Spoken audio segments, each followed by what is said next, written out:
Live your life, boy. Ladies and gentlemen, welcome to the Conspiracy Farm, where we don't start the conspiracies, we just add the water. And now, your host of the most state-of-the-art, most informed podcast on the interweb, I present to you Pat Miletich and Jeffrey Wilson. Ladies and gentlemen, are you ready for war? Yeah, rear naked choke of Cocker Spaniel, bro. You know what I'm saying? Bro. Change the neighborhood up. Conspiracy Farm. Go. Check it out. All right, here we go. We're going to get this one revved up. And as always, joining me, my co-host, Jeffrey Wilson, down there in St. Louis. Jeffrey. How we doing? I'm great, man. Just hunkered down, anxious to talk to the mayor today. Yeah, and as you mentioned, going to be talking to, we'll call him America's mayor. It's no longer Giuliani. It's our mayor here in Bettendorf, Iowa, Robert Gallagher. I'll just tell you guys a little bit about him. I've known him for quite a few years. He was raised in Bettendorf, graduated from Bettendorf High School in 1987, received his BA in Communication Studies and Psychology from the University of Iowa in 91, received his Juris Doctorate degree from Marquette Law School in 94, and in 1996 returned back to Bettendorf to practice law with Gallagher, Millage, and Gallagher, and also to raise his family. Bob has served the city of Bettendorf and the Quad City community for over 20 years. 2004, Bob was named Volunteer of the Year for the Bettendorf Chamber of Commerce. In 2008, he received the Sheldon Strick Leadership Award for extraordinary leadership and distinguished service to the Quad Cities. That same year, he was named a Quad Cities Area Leader under 40. In 2013, Bob was inducted in the Bettendorf High School Hall of Honor. He is currently serving as co-chair for the Mississippi River Cities and Towns Initiative, vice chair of the Bi-State Regional Commission, and serves on the board of directors for the Scott Emergency Communication Center. He has also been the mayor of Bettendorf, Iowa since 2012, and we want to welcome you, Mayor Bob Gallagher, to the show. Happy to be here, Pat. Thanks so much for that lengthy introduction. It makes me sound like I've done something in my life. I was going to say, geez, Bob, get your life together, man. Do something with I yourself. appreciate the kind words. I probably pulled that right off the city website, so it's all good. No, I wanted to just stick to the nuts and bolts of things, but in my phone conversation with you, you were nice enough to give me a call after I sent you a message, and you started explaining a lot of the continuity of government that's been going on. And of course, that starts at the federal level, down to the state level, and down into the counties and the municipalities, which of course everybody hopefully is doing their job and following continuity of government rules and regulations. And also, you know, we're going to get into how they can differentiate depending on your personal perspective and the city council's perspective on how serious the situation is, how you're going to adapt compared to, say, Davenport, right? Yeah. Starting at the federal level, we have a conference call with the White House every Wednesday. During that call, some 3,000 participants from tribal leaders, county leadership, and city mayors are briefed on all kinds of different things. Each week, the call is a little bit different. Earlier calls, of course, really focused on the COVID-19 response in terms of the disease or the virus itself, how things were happening, what were the ideas that the White House, in conjunction with the medical team, Dr. Fauci, et cetera, were thinking about. Local or recent calls, rather, have focused more on the economic response and the CARES package that came out last week. So each department, for instance, the SBA was on, the Department of Labor, the Department of the Treasury, all kinds of different information over about an hour and a half call each week so that we can be up to date on what the federal government is doing. From the state perspective, you're aware that both mayors, Iowa and Illinois, governors in Iowa and Illinois are providing a daily press conference. Additionally, I'm on the phone maybe a couple of times a week with Governor Reynolds, Chief of Staff, and the folks that she has put in charge of their response to COVID-19, both the virus itself and the economic packages that may become available to help us out of this pandemic. Locally, though, that's really where the rubber meets the road. Local officials are the boots on the ground, if you will, the policymakers with the folks who are doing all of the work in the trenches. And local Quad Cityans can be very proud of the response from our governments. We have worked together consistently through the National Emergency Management Agency system, which is a system that sets up emergency management agencies throughout the United States in a paramilitary type organization so that we can respond to disasters, whether they be man-made, whether they be from, like a large accident on I-80 or something like that, or a flood, something that Mother Nature throws our way, or a pandemic like this virus. And both sides of the river have these emergency management agencies. And in the Quad Cities, we are working not only across state lines, but across the river, our counties and our cities all together, so that those continuity of government under the emergency management agency are all on the same page. We started the first 2 weeks with daily conference calls. We have moved to every other day, Monday, Wednesday, Friday. So let me tell you kind of how this is organized and how it came to be.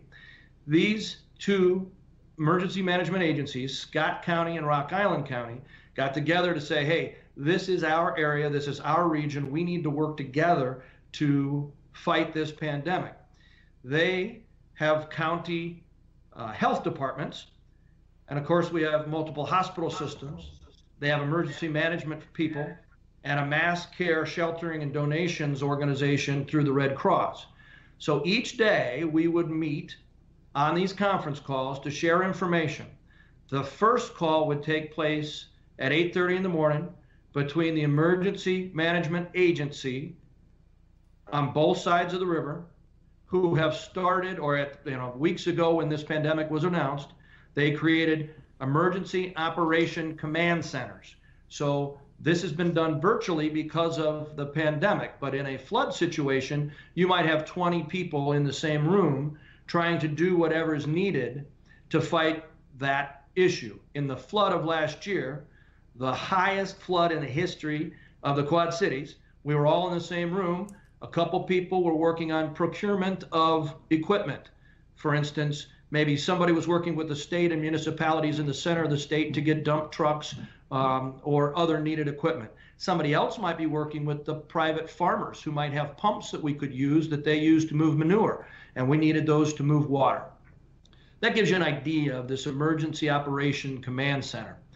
So at 8:30 in the morning, those folks from the command center would meet virtually because of the pandemic with our health departments on both sides of the river and our hospitals to figure out the medical response. They would then meet at 10 o'clock with something called the COVID-19 Coalition that included the Chamber, large businesses, Visit Quad Cities, some of our larger nonprofits, think United Way and Salvation Army, to learn from the Emergency Operation Command Center what is needed on the medical front. And then at 11 o'clock, all of those folks would then report to the policymakers, the county board chairs, and the mayors of all the towns. Think every single town from Maysville to LeClaire, Port Byron, Bettendorf, Davenport, and the big five we call it, East Moline, Rock Island, Davenport, and Bettendorf. So everybody is together. Now, that happened for about 2 weeks. Now we've gone to Monday, Wednesday, Friday calls with everybody, and we'll continue that until or unless we need more communication. The reason that we've been able to drop off a little is there haven't been much changes. We've closed a few little things here and there, but the stay-at-home orders from both governors were in place, and we're not making a lot of changes. It's important that the schools, blood center, all the PIOs, the information technology people, and the folks that share with the media come together for that call so that we can message and send to the media what we're asking and what the changes are that we're making in each of our municipalities. We found it further important to work together so that all the municipalities worked together, so that if we closed City Hall in Bettendorf, Davenport knew it and they knew the reasons so that we could work together to close them both. If Davenport closed the library and we're open, everybody's going to come to our library. Is that what we want? And as soon as gatherings dropped from 250 to 50 and then to 10, we were making all those decisions together as a region. Even when Illinois put the shelter-in-place order that was a little bit different than Governor Reynolds' order in Iowa, we worked together to do everything we could to make sure that the Quad City region, at least from the policy government standpoint, was working together. We were all informed. This is a really important thing for the citizens in our area to know that we're on the phone together all the time, to know that we're working together all the time, and we understand and are going through the same things with this kind of a pandemic. It's way different than a car accident involving 3 or 4 cars in downtown Rock Island. This affects us all, and we're all working together. It's really been a fantastic cooperative effort. I'm so proud of the elected officials, the emergency management folks, all the people in the health department, our hospital systems, schools. Everybody has stepped up to this plate and really are doing a great job. Awesome. Jeff, go ahead. No, I mean that's very cool. Obviously, that you guys can see beyond politics, because obviously this kind of stuff does transcend right, left, etc. So, kudos to the Quad Cities. I mean, I don't know how far down the rabbit hole you can go here on the old conspiracy farm, but we asked all of our guests, researchers, authors, etc. As much as you can kind of say personally, do you feel? I mean, obviously you're following kind of federal mandates that kind of trickles down to the state municipalities. Do you feel that the reaction, the threat, is necessitating the reaction? If you understand what I'm saying. Let me get to that just because I know you're in St. Louis. I was just on the phone today with the Mississippi River Cities and Towns Initiative, giving a press conference that included the folks in St. Louis. I'm a co-chair of that entity, 95 mayors up and down the river. We're all working on the same things. We're headquartered in St. Louis. Colin Wellenkamp is our executive director. I don't know if you know Colin, but it's obviously a big city. But the mayor of East St. Louis presented today to the national media what you all are facing in St. Louis, this dual threat of the coronavirus and still being on the river, so looking at the flooding issues. So to directly answer your question, I draw that information not only from our local people, that MRCTI I told you about, the federal government, and it's tough not to come to a realization at some point that the cure in terms of what we're doing to stay home and stay out of businesses may be worse than the disease. The economic factor could end up being much worse than the fact that there is a sickness, a virus that is traveling. Obviously, I don't want anybody to be sick. I certainly don't want anybody to die. But if you were to compare numbers on other pandemics, the SARS, right, bird flu, all the way back to 1918, and we've seen all these comparisons, you start to wonder, is there a component here that is not necessarily medical or emergency management in nature? We work really well here in the Quad Cities because we have mayors from both sides of the aisle. Some were demanding that Governor Reynolds immediately put shelter in place when Illinois did so. We were able to talk as a community, and then those of us who are in the same political party as the governor, who can probably deliver a message a little softer, made those phone calls to have discussions and bring back the information from our state health departments to explain why she wasn't going to shelter in place and where she was. And we were basically at shelter in place anyway. So I think that learning from each other across the aisle, like we get to do in that Mississippi River Cities and Towns Initiative, and removing the divisive rhetoric of the political party discourse, we are able to agree on so much, whether it's fixing the river or how much is too much in the response to this pandemic. I don't know personally where I stand, except I certainly don't want people to continue to be sick, and I certainly don't want people to die as a result of this. And I am somebody who is empirical data based. I rely on what it is there that I can prove. My job as a lawyer starts right there, and then you can fashion and craft arguments from those provable facts. Right. Sometimes, as I've learned in this job, we can all agree on what the baseline facts are. It's what I call extrapolative science that gets in the way. You can make an argument that it's going to be way the heck to the left or way the heck to the right when you look at the numbers and the snapshot of the numbers today. Furthermore, you have to trust the numbers. So you don't know that Russia is virtually COVID-free, because I'm not so sure that's a trustworthy country. Well, and to that point, I mean, even the coronavirus, Laura Burke, I think, anyway, one of the coronavirus task force are saying literally, Dr. Burke. I mean, even anybody who has underlying conditions of asthma, respiratory, whatever, heart failure, coronary heart disease, whatever, if they're test positive for COVID, then that is a death attributed. It's another COVID death. Right. And for me, I guess I kind of get that, but I think that winds up helping to inflate the numbers to kind of drag this out more than I think necessarily it would be. I mean, I don't know what your thoughts on that, on the numbers kind of being inflated, or even, Mayor, there's even, as a lot of this fake news, we're just seeing fake pictures from Italy where there's a hangar with all these coffins saying it's COVID related, when actually it was an article from 2013 of an African migrants trying to get to Italy, and they wound up drowning. There was 500 people on the ship, and they're just a lot of these news reports of. I'm sorry again. New York Channel 4 ran a quick clip of the hospital in chaos, and it was actually a company called. It was a company called Rush that does medical simulations, and they're working on a mannequin for a split second, but they're playing it off as a New York hospital. So there's just a lot of kind of fake news, misinformation, which really stinks because. We're all trying to figure out what's going on here. And, just what are your thoughts on that? Well, I think it is really important for us all to continue to ask, where is the truth? How can I find it? And remember what reputable sources might be there. You bring up a couple of great examples of what we used to believe were reputable sources of information. Yes. Before the proliferation of cable TV, we had 3 stations. And if you look at Charlie Wilson's War, for instance, that's a movie based on some truth, you start to scratch your head and ask yourself those questions.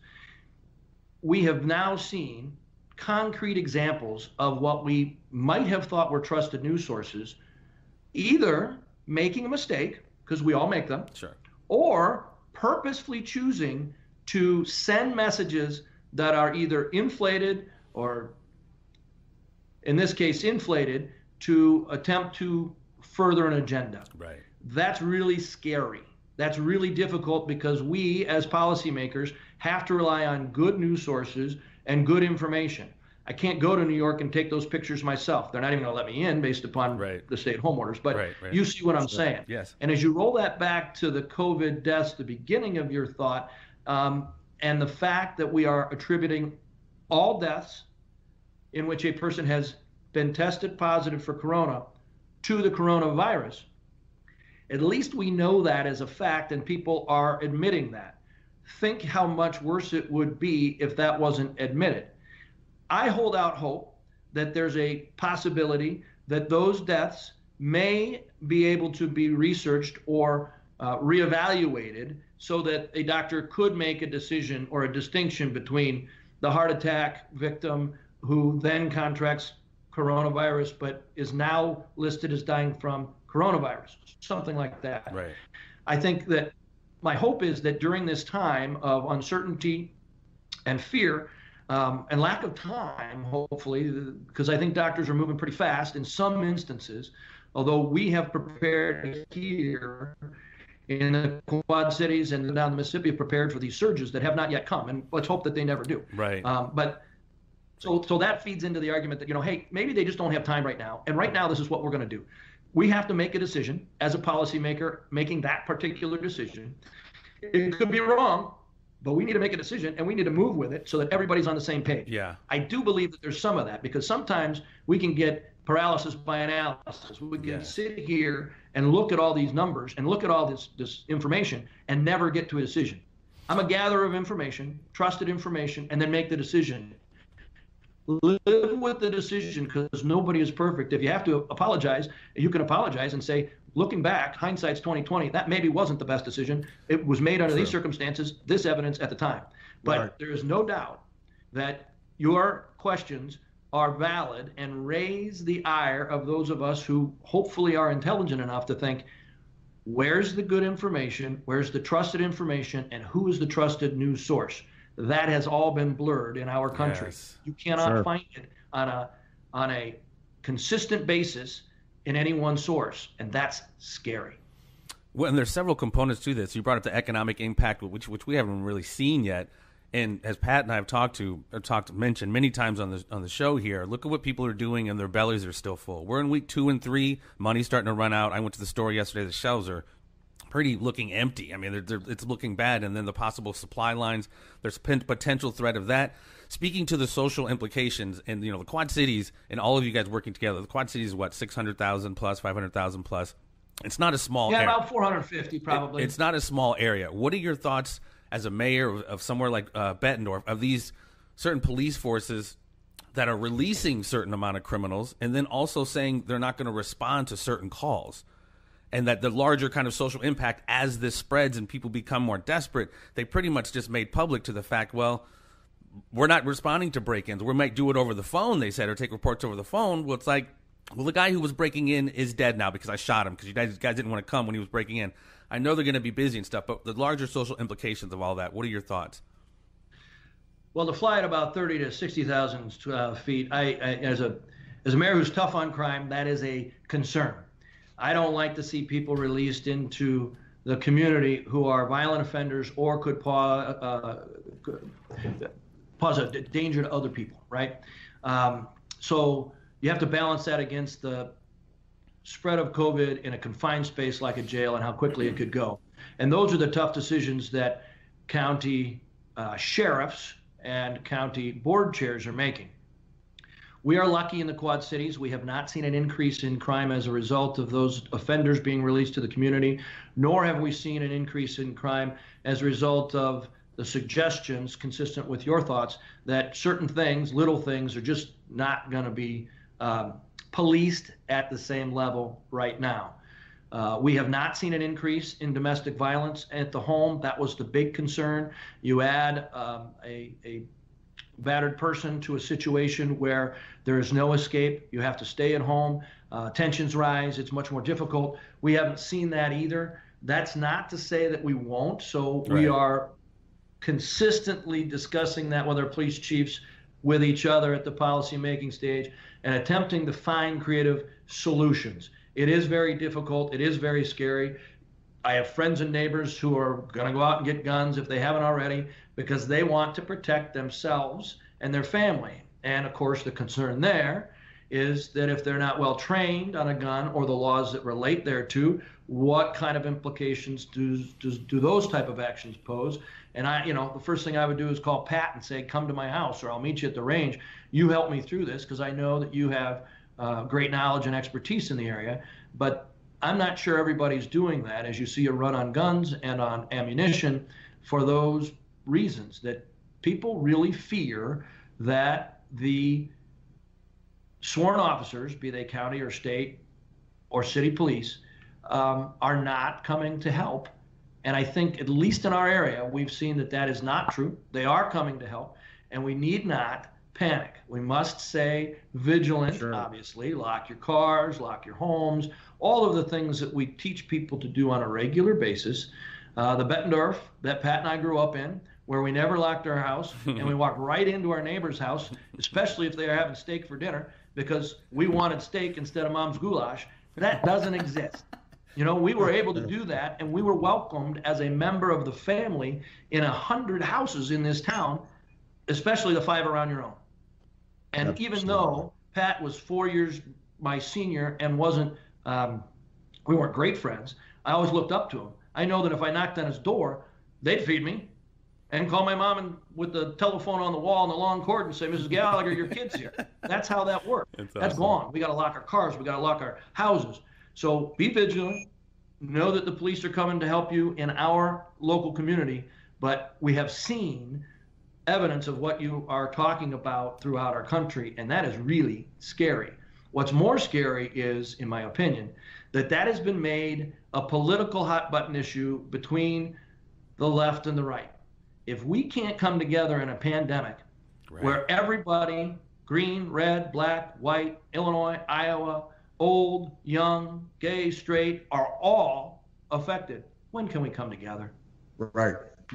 Yeah, and I want to get back to the economic impact. Obviously, these huge bailouts. We know that can mean hyperinflation. Most likely will cause some hyperinflation. I mean, I've even noticed the cost of chicken already doubled. The cost of eggs already doubled. Things are going up. Obviously, the demand for those is there, including canned goods and many other things. But the economic impact, I want to ask you this question. if Mayor Bob Gallagher said my city is economically imploding, because we have to take into account that a lot of Americans, a big percentage of Americans, live check to check, and right now their money has run out. Their pantries are probably getting pretty thin. Their refrigerators pretty thin. We have to take in consideration people's sanity. Calls to suicide hotlines are up over 2,000%. Suicides are exploding right now because I'm sure a lot of people out there that are trying to provide for their kids. The pressure, they're not making any money, and they're starting to panic. So at what point, and do you have the power? If you were to say, you know what, city's open back up. The city's open back up. My city's going to die otherwise. Because right now, how many people, if they're living check to check, could even go to a restaurant or somewhere else to even take the family out because they've got claustrophobia from being in the house so much, to even restart things at this point, let alone another two weeks or another month down the road, Bob? Yeah, Pat, it's a worry on all of our minds. And again, if we can deal directly with good information, and if we knew a little bit more about how long we might be shut down, we might be able to find common ground between left and right. Specifically in Iowa, I do not have the power to open the city. I must follow the governor's orders and proclamations. We've had a kind of a short note from the Attorney General to that effect. Typically, the lawyer in me says, the Attorney General writes opinions. This was not really an opinion, so rather than parse hairs, I think the best response is, as a mayor, I don't have that authority. If you look at the stimulus package, it is an aggressive package, in my opinion, and I think that if we have businesses who were well equipped before the pandemic, their amount through, say, the PPE program in the CARES Act will get them through the time frames you suggest, the 2.5 to maybe 4 weeks.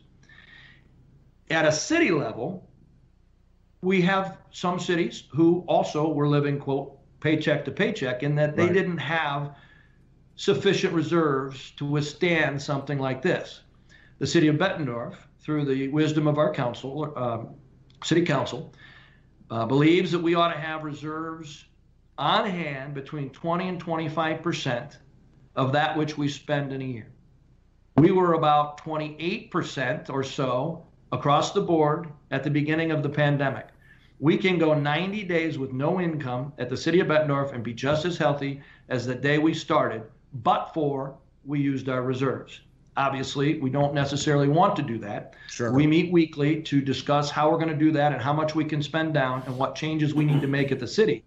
But the city of Bettendorf is very healthy, and it always, well, not always, it has been for quite a while, some 20 years or so. So we are in a spot where the city is healthy, and I think those businesses that had some reserves, like our law firm or others, who have 90 days because that felt like the right number, are going to be just fine. But you're right. We're going to see a lot of small businesses close. We're going to see a lot of bars and restaurants close.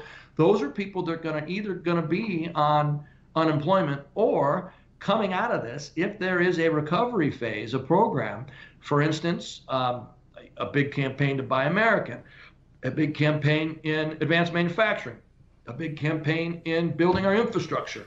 Those folks may have the ability to very quickly filter back into the workforce. And that's certainly what I'm hoping for. I'm praying that the president continues to deliver in a way that I believe that he has throughout this pandemic, but it's unknown how difficult this is going to be, most importantly because we don't know how long we're going to be at home because of the virus. If it ended tomorrow, we might be back and running in a month, not to full speed, but back to comfort level where people are working. Yes. And those businesses that were so severely impacted do come back. I think we're moving past that point now. Well, and again, some of the getting to the right information, obviously doing this show that's millions of listeners all over the world, we get hit with just a lot of information that we have to sift through. So discernment is really big. And so we all know, and again, however much you can say, I don't want to violate any protocol necessarily, but there's just rumors of what they're calling medical martial law. Obviously, we know the National Guard's being put in place to possibly facilitate supplies, distributing supplies. I was sent something from a wife whose husband is a Marine, said basically he's going off. He said it's going to be like Iraq, 14 to 16-hour shifts. Marines don't necessarily do the supply stuff. So when you think about Marines, you think about another level of martial law or whatever. What are your thoughts, or what can you say, or what do you kind of prognosticate with the military on the ground if it goes beyond the National Guard? And again, that social implication of hungry people roaming the streets. And, you know, Bettendorf, like you said, has changed a lot. And even on a good day in Davenport and the Quad Cities, it's getting pretty bad as far as crime. So looking at these kind of implications, what do you see? And with the military possibly being involved, do you see it getting to any kind of, you know, really bad scenario? And are you hearing of there's military on the ground other than the National Guard? And more so, Bob, sorry to interrupt. I would say this, more so, what would facilitate the UN going in, or not the UN, the National Guard or actual military going into more of a policing role? You know, at what point is that call going to be made for you as a mayor? So I think that the more pressing concern is the need for the National Guard to help us in the medical response by setting up tents or helping man areas to keep people apart, those kinds of things. So I think that is starting to be a real concern in some of the hot spots like New York City, and you can see some of that on the national news. Again, can you believe what you see? Because they're showing pictures that claim it's New York, and it's not even in our country. Right. So that's a difficult thing. But I have heard nothing about using the National Guard or a Marine Corps or any other military type outfit to come help police. Now, certainly if we were to completely lose control of the streets of our cities, which are pretty well in control because nobody's going out, or very few people right now. But there, I assume, this is me guessing, I think there is a breaking point for people. I don't know when that is. But if that happens at the same time, and we see a rally around, let's get out of the house, and everybody says, we're not following this anymore, then you may not be adequately staffed in local and state police departments and might need extra help from, say, the National Guard. It's interesting.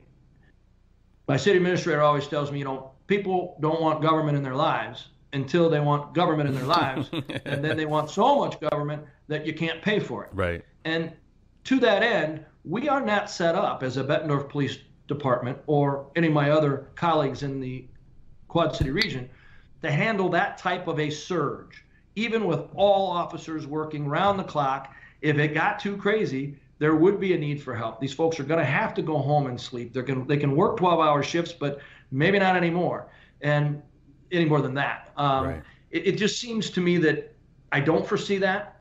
I know that there's some doomsday naysayers that are predicting that, and we haven't seen that. And my colleagues from the Mississippi River Cities and Towns Initiative up and down the Mississippi haven't seen that. You know, they've got some tough times in places like New Orleans and even in St. Louis, Baton Rouge. And those are bigger cities where there has been some upheaval. And I think in listening to my mayor colleagues, we can think it's pretty safe to say that the COVID virus, kind of like natural disasters, more disproportionately affects those in a lesser socioeconomic category, maybe those people of color or minorities. And those are things that always give you some concern, because you certainly don't want folks who feel as if they may be not getting the same treatment as others to rise up against what our efforts are right now for the collective whole body. Everybody's getting treated if you have corona. Matters not if you have insurance. Everybody, at least as far as the president is concerned, our Governor Reynolds is concerned, and what I know to be on the ground, that's happening. So you do worry about that, though. And that's why I think it's right to discuss, it's right to plan, and it's right to think about what happens if. Because if you don't have some protocol in place, for instance, calling the National Guard, then you'll have a situation that's far worse than if you planned. For instance, we now have a Iowa National Guard liaison who will know everything that's happening in that continuity of government through our emergency management agency we discussed. That person will be able to talk directly with command through the Iowa National Guard. And if, for instance, the Quad Cities becomes an extreme hotspot, we'll get help from the National Guard. But if Ottumwa is the hotspot, they'll get help. And they can reposition and repurpose for those needs. Right now, those needs are contemplated to be the possibility of surge in the medical area and the homeless who might become infected, because we're housing homeless now in 5 different hotels around the area because the shelters are being closed. Right. So you have to have a particular place for those who are already contaminated but not needing hospitalization, and those that are not contaminated to keep them apart. So we may need some help in those types of makeshift hospitals or triage centers. That is the thought well before the worry about an uprising or something where we might need them as a military backup. But we are considering, we are thinking, and we are planning. Well, and in relation to being a river town, I want to go back to that because there's obviously an awful lot of cities that are along the Mississippi River that is currently above flood stage, and people are being flooded out of their homes. Again. Are a lot of those people being moved to those hotels now from those types of locations already? Have you noticed, or in talks with other mayors? Yes, specifically in our sister cities down the river, they are having to evacuate folks because of the flood or the impending flood. They may have to do so. We have worked with our national partners, the folks first at NOAA and the National Weather Service, so that we can know what their predictions are. We talk to them biweekly. We've worked with the American Red Cross. We've worked with the Corps of Engineers, who helps in flooding issues. So all of those folks who team up to fight a flood, and we are assured that the same response will be coming despite COVID, and we will continue to search PPE for those folks who would be coming to our towns to help with flood rescue and flood fighting.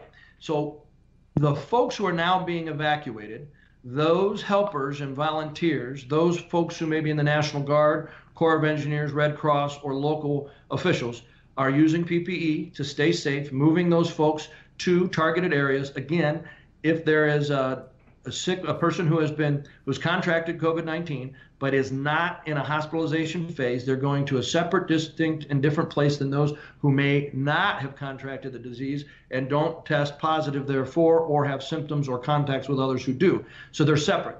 That is happening, just like you had seen pictures last year of the John boats having to go in and get people out of their homes. Now You'll see, if it happens, people going in the John boats in full PPE with the mask and the face shield, the gloves, and the gowns. Then they'll bring the people into the John boat, and they'll put the people in the spot where they're supposed to go. They'll get tested. They'll do a temperature read, usually by forehead. They'll ask about symptoms and contacts with people who might have already had the disease. They'll go left, those who don't go right, and they'll get them in other places. So we've all thought that through and worked that out together.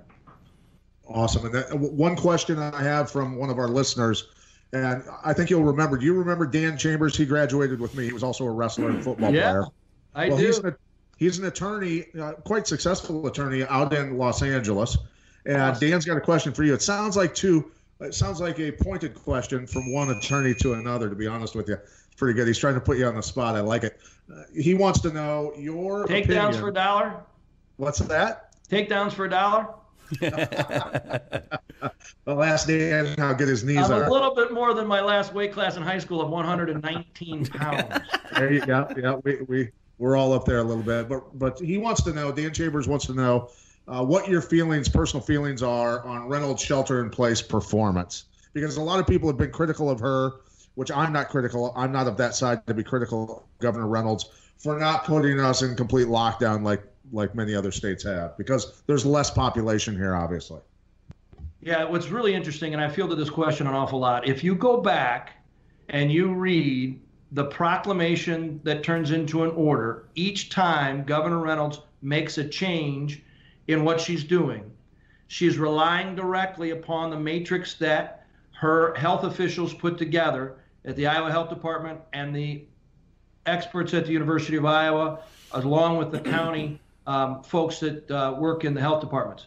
So those matrices or matrix have been worked through each step. And if you go back and you take a look at timing and the basis of the number of cases, and you compare it to, say, in Illinois, who went to shelter in place early, or a New York even more early than that, you can see that the deliberate approach based upon medical evidence in the matrix they all agreed to use is the best approach out there.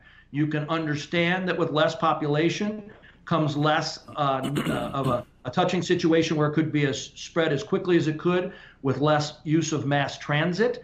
That is huge.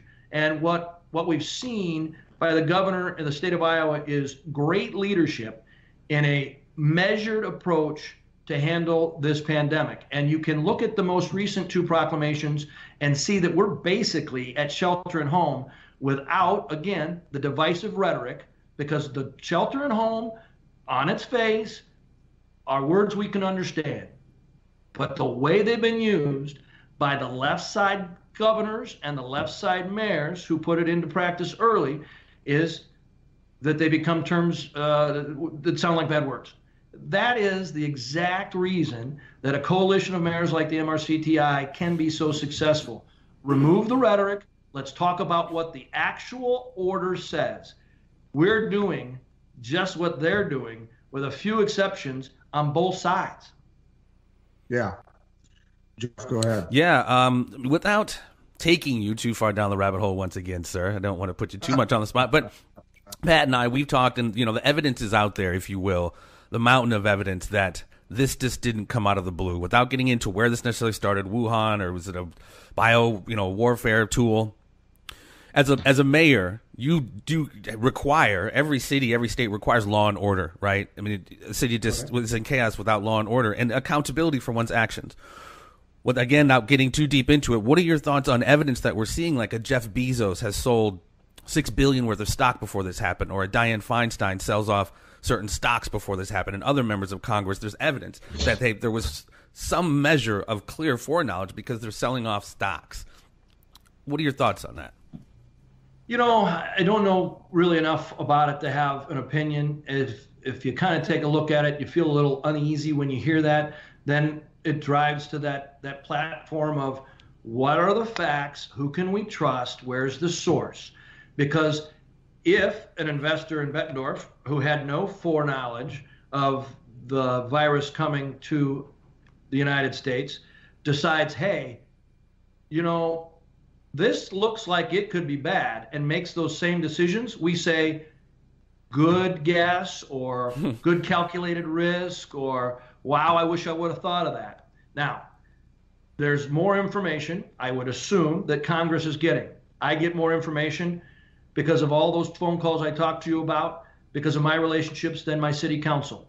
I certainly brief them, but if I have some information and then I go sell stocks and then I brief them, that's a problem. I feel uneasy about that. I don't know, because I haven't done the legal research, where that falls on the legal continuum. Is it illegal, or is it just doesn't feel good? Yeah. Insider trading. Yeah. So what I want to do is go back to something that you can gauge off when, you have to go off national and state, recommendations and orders and everything else. But at some point, mayors and governors need to be asking the higher ups on up the chain, at what level of percentage of spread are we at? Hospital levels, which I've talked to, Jeff and I have both gotten a ton of messages from nurses and doctors around the country who are saying, they're furloughing nurses. There's nothing going on at this hospital. There's nobody showing up at testing sites. There is literally no cases, hardly at all. One county in California had 1 death and nobody showing up for testing, yet they have just put them on complete lockdown in that area. So at some point you have to say, as a mayor, okay, hospitals are not overcrowded at all from this. The numbers of cases of spread is very low. At what point do you have to make that moral decision and say, we're opening back up for business, man, because we've got to make that decision at some point, because this otherwise is very clearly for other purposes than a viral infection. There's something else going on here. And the only reason I say that, Bob, is because, we had followed through our show and our reporting, the global banks, that they were spiraling the drain. The Deutsche Bank even said, They're in so much trouble that the next global financial collapse, there's no more QE options left that would make sense anyway. So there's a lot of questions here that keep driving me back to this point of you saying, hey, give me some numbers that say percentage of spread, percentage of cases per thousand, all of that gives me permission to open my city back up for business. Yeah, I think the key is whenever we're making these tough decisions, you go back to what is the empirical data, what are the facts, who can you trust to provide that information? And to your point about hospitals, I can speak locally. Genesis has their surge plan. They have tested their surge plan. They have a triage outside of the hospital. They have tested it. They had it manned for 2 days. It's no longer manned. We don't have the surge. Trinity has their surge plan. They have dry run or test run. They're outdoor and their triage. They're ready. There is no surge. The University of Iowa hospitals, where this started, probably because of the contacts that global students have, are fine. I talked to them on the phone yesterday morning. They have room. They are not under a surge. They are very comfortable. It is terrible, some of the cases that they've had to work, but the numbers are not what they expected. So I think that some of those early actions to flatten the curve, if you will, are working. And I think that this staying 6 feet apart and shelter in place that they call it in Illinois, I think that's working. And I think that we all got in it early, thanks to President, Trump and the governors who pushed this out. So the question then is, when can you relax these conditions and move forward? Some of the data starts to predict that we're going to be able to make some choices in the next couple of weeks about that, because surges are expected in New Orleans, like now, and Baton Rouge this week, and some of the places that have been hardest hit. So if indeed those surges hit, and maybe they're not the surge they're prepared for or expected, but much less, and they last a shorter period of time, and they see less death, we might have been able, with all of the conditions that we placed upon the folks who live in this great nation, stem the tide better. Obviously, when you're looking at pandemics and medical things, just like if it were warfare, you look at worst case scenario and you plan for worst case scenario. If indeed you nip it in the bud quicker, guess what? You don't get the worst case scenario and you can get back to normal quicker. And that's what people like the President of the United States are hoping for, and the football coach at Oklahoma State University. If we can get back to work by May 1, we can salvage that cure being worse than the disease. And I certainly hope that we aren't going to go through this every time there's a potential pandemic, because you can't run a system like this. You just can't. It's my sincere hope that as we come out of this, we can post-mortem the pandemic to determine, in comparison with what we did in other pandemics, what works, what doesn't, when do we sound an alarm, when do we not sound an alarm? Why did we do this different than the bird flu and SARS? Why did we do this different? Every couple of years, there's something. Every election year, you've seen those posts on social media. There's something doom and gloom, something hard that we must face as a great nation. It's interesting to me, but now's not the time. After we get this done, to postmortem what happened and to try to figure out, is this a better method? Is that a better method? Because sometimes the creation of panic and fear is worse than the whatever it is we're facing, in this case, COVID-19. I mean, clearly, we didn't have any toilet paper for how many weeks? Right. What were people thinking? They were afraid. Sure.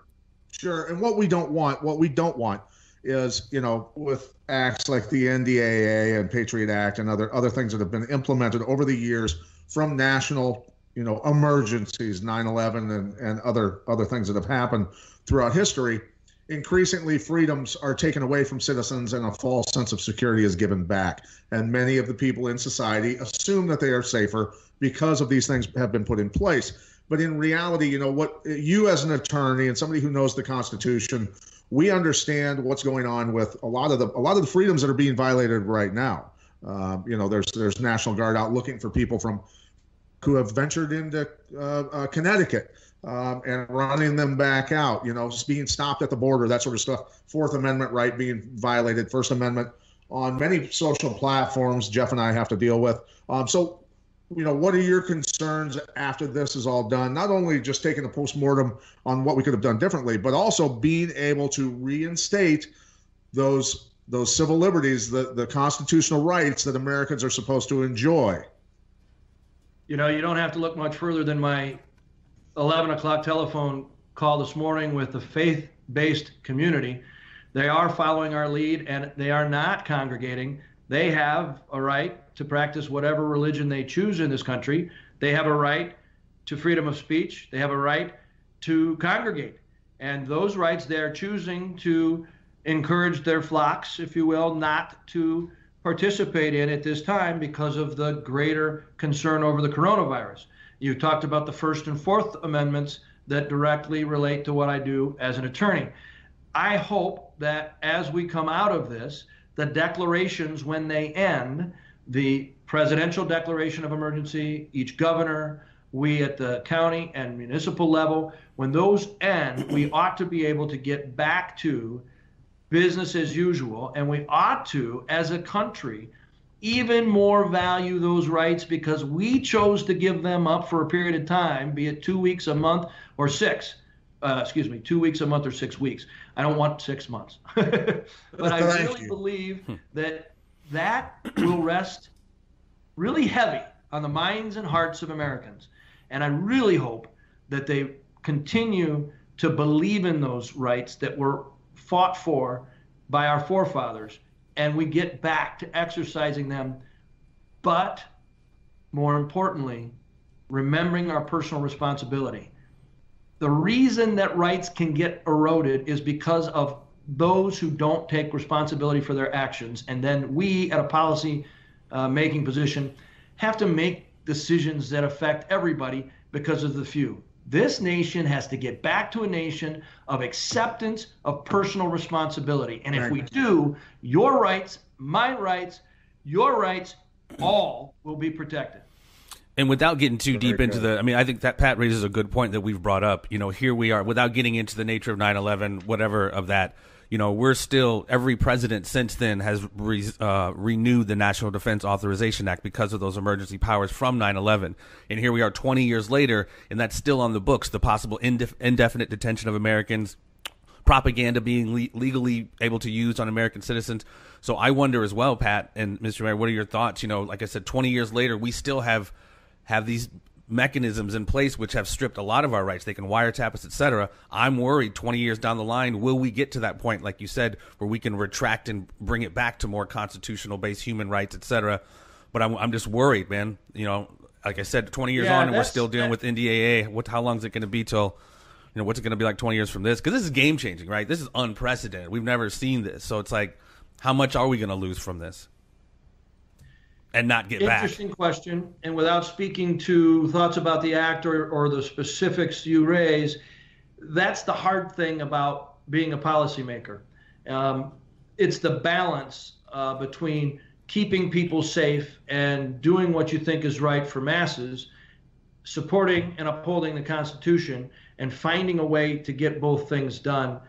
Certain things that we have given up as a result of 9/11 that directly deal with safety, we've just become, as a society, accepting. That's okay, because we may say, if it takes me 20 minutes longer to board an aircraft, but I am 100% more likely not to be blown out of the sky, I'll stand in line. But some of the other things that you have suggested may not be things that I, as an American citizen, believe ought to happen, especially as an attorney who understands all of the methods by which government can collect information. We don't want our cops to be able to listen to our cell phone calls and bug our houses or offices. Of course not. There are stalwarts in the United States of America that protect against that. So, without getting too, like, as you say, into the weeds, I think that's the hard thing for policymakers, is to balance that. And there are days that I wake up and we have hard choices. I'm also thankful that those choices are made at a much higher level, because those are really difficult choices. For sure. Yeah, when I've complained to like my best friend about, this, they're doing this and doing this, he's like, bro, you've never had to run a country or, be a leader on that level. It's like you said, to create that balance of, like you said, striking that balance between respecting the Constitution and rights and then possible threats and keeping people safe and respecting civil liberties, et cetera. It's got to be tough, man. Now, your hands, again, thank you for coming on. And I mean, just listening to you and all your calls, and I mean, you got your hands full, man. You got your hands full, and thank you for what you're doing, and thanks for coming on, Pat. I'm sorry, I didn't mean to cut you up there. No, that's great. And, thank you, Mayor Bob. We really appreciate you even taking the time to come on here, because we've gotten already a ton of positive feedback here from people that can type in, and this is really good stuff for people that live in communities to kind of get a grasp for what's going on, what you have to do, the responsibilities of city officials. There's a lot. So we appreciate your dedication and staying awake and coming on with us. Absolutely. Thank you so much, Pat, for the invitation. Jeffrey, thank you, sir. I really appreciate getting to know you a little bit today. Absolutely. If I can ever do anything else for either one of you, please let me know. We are working real hard as a community and policymakers here in the Quad Cities and the mayors up and down the Mississippi River to do what's right for our citizens, to do the very best we can. And the only way we can get there is to listen to what you're seeing. So my ears are always open. You cannot run any kind of a ship like we're trying to run, pandemic or not, without listening to you. So thank you. Thank you. And as we've told all of our guests, sorry, Pat, but as hopefully this is done here in a few weeks, but if this does stretch out, they're canceling the Olympics and talking about June, July, we would love to get you back to get a debrief on what is going on in the Quad Cities, how your conversations with other governors and mayors have developed. Hopefully this will be done sooner than later, though. Sorry. And a post-mortem on it all. Yeah, for sure. Excellent. I'd love to, guys. Thanks so much for the opportunity. Thank you, sir. Thanks, Mayor. We appreciate your time, buddy. We are out. All right. That was Mayor Bob Gallagher from the city of Bettendorf. Patrick, love you, bro. And thank you for your time again, sir. Peace and so much love, you guys. Stay tuned. There will always be more. Stay safe.